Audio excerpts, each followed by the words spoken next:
السلام عليكم.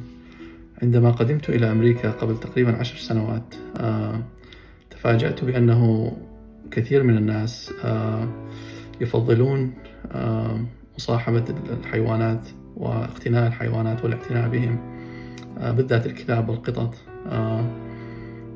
في بعض الأحيان أكثر من مصاحبة البشر. وأنا من معارفي الشخصية كثير من الناس يعني ليس لديهم عائلة وأقارب وحتى أطفال، وأطفالهم قد يعني كبروا وتركوهم، وفقط لديهم يعني حيوانات أليفة. ولكن أظنني قد وجدت الجواب ببيت الإمام الشافعي، يقول فيه: ليت الكلاب لنا كانت مجاورة، وأننا لا نرى مما نرى أحدا. إن الكلاب لتهدى في مواطنها، والخلق ليس بهاد شرهم أبدا.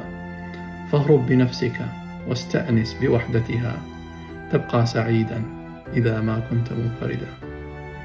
رضي الله عن الإمام الشافعي وعن جميع أئمتنا الكرام. السلام عليكم.